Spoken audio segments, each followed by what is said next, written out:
নমস্কার বন্ধুরা, আপনারা দেখছেন নিউজ নদিয়া ইউটিউব চ্যানেল।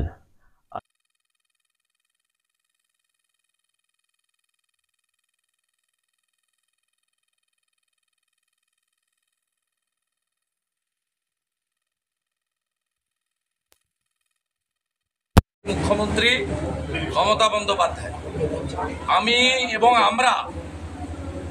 আমরা ল পড়িনি, কিন্তু আমরা ল মেকার দীর্ঘদিন। আমরা বারে বারে বলেছি রিভিউ পিটিশনটা তখনই লাই করবে যখন যোগ্য অযোগ্য তালিকা নিয়ে রাজ্য সরকার অর্থাৎ এসএসসি যাবে।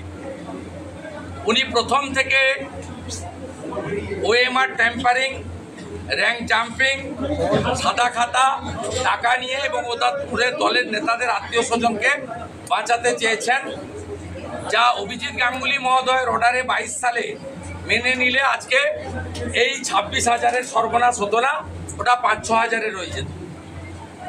উনি যতবার রিভিউ পিটিশন করুন না কেন, ইতিমধ্যে SSC review petition set aside হয়েছে এবং সেখানে আরো জটিলতা বেড়েছে।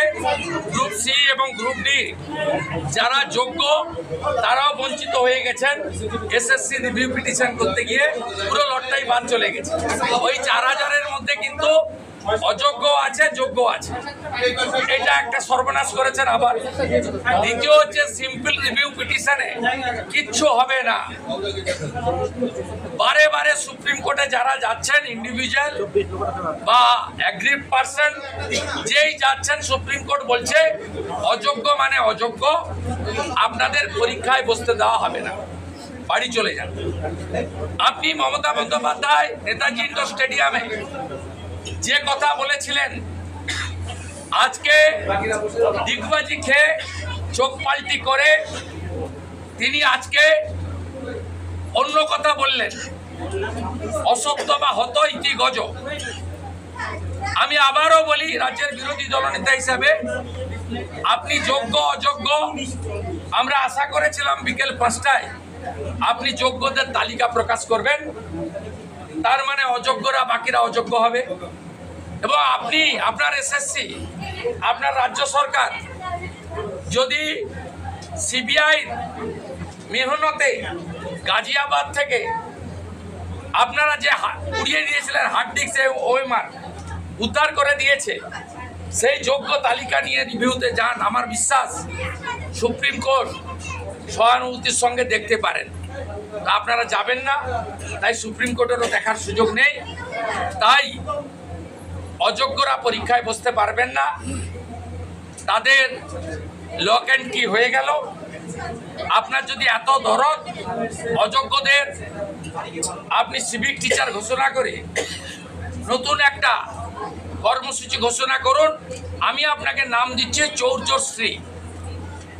আপনি অনেক শ্রী এনেছেন, আরেকটা চৌর্যশ্রী প্রোগ্রাম এনে 25,000, 30,000, 20,000 যা দিতে চান মাসে মাসে এদেরকে দিয়ে দিন। স্কিমটার নাম দিন চৌর্যশ্রী, মানে চৌর্যবৃত্তি। চৌর্যশ্রী নামে একটা স্কিম চালু করে দেন। আর বাকি যারা পরীক্ষায় বসতে পারবে তাদেরকেও কি পরিণতি হবে আমরা কেউ জানি না।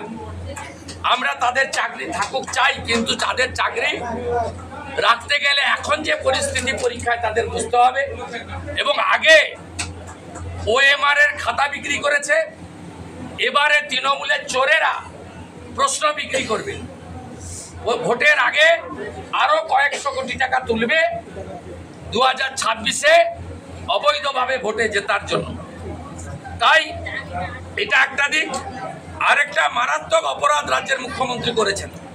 পশ্চিমবঙ্গ বিধানসভায় আইন এনে রাজ্যপালের সই করে অনেক আগে, এই সরকারের আমলে নয়, অনেক আগে, আজ থেকে 20 বছর আগে, 96-97 সালে, আরো আগে, সেই সময় এসএসসি তৈরি হয়, school service commission. School service কমিশনকে রাজ্য বিধানসভা অটোনমাস বডি হিসেবে স্বীকৃতি দেয় এবং তারা নিজস্ব বিধানসভা থেকে তৈরি করা রুল অনুযায়ী তারা সমগ্র শিক্ষক শিক্ষিকা নিয়োগ করবেন। পরবর্তীকালে শিক্ষাকর্মীদের সঙ্গে যুক্ত হয়, যেটা ম্যানেজিং কমিটির হাতে ছিল। তাই আজকে এসএসসির অর্ডার, সুপ্রিম কোর্টের অর্ডার এসএসসির উপরে। এসএসসি তার চেয়ারম্যান নিশ্চিতভাবে মারা যায়নি, তার নাম অধ্যাপক সিদ্ধার্থ মজুমদার, তার সচিব আছে WBCS অফিসার। আজকে তারা ঘোষণা করলেন না যে কবে নাম নথিভুক্ত করতে হবে। আপনি এসএসসির কে? অর্ডার তো এসএসসির উপরে। আপনি আজকেও সুপ্রিম কোর্টকে বুড়া আঙুল দেখালেন, বিচার ব্যবস্থাকে আপনি হেয় প্রতিপন্ন করলেন এবং সুপ্রিম কোর্ট অবমাননার দায়ে আপনি যুক্ত হলেন। আপনি বললেন 31 মের মধ্যে নাম নথিভুক্ত করুন। আপনি বললেন পরীক্ষার পরে 15 নভেম্বর রেজাল্ট বেরোবে, 20 নভেম্বর থেকে কাউন্সিলিং হবে। আপনি বলার কে? হরিদাস পাল। এটা তো এসএসসির বলার কথা। এসএসসি যে অটোনমাস ইন্ডিপেন্ডেন্ট বডি, এসএসসির উপরে সুপ্রিম কোর্টের অর্ডার। এসএসসির চেয়ারম্যান আছেন, সেক্রেটারি আছেন, তার আলাদা অফিস। আপনি কে বলা? আপনি মুখ্যমন্ত্রী হিসেবে এসএসসিকে পরামর্শ দিতে পারেন, আপনার কোনো অধিকার নেই এই বিজ্ঞপ্তি জারি করা। এবং দুর্ভাগ্যজনক হলেও সত্যি, আমি 4 বছর মন্ত্রী ছিলাম। আমার অভিজ্ঞতায় আমি যখন ছাড়ি এই দল, বলেছি অল আর ল্যাম্প পোস্ট, একটাই পোস্ট, দ্যাট ইজ মমতা ব্যানার্জির পোস্ট, পিসির পোস্ট। আজকে ব্রাত্য বসু একজন অধ্যাপক, নাট্য ব্যক্তিত্ব, তাকেও আজকে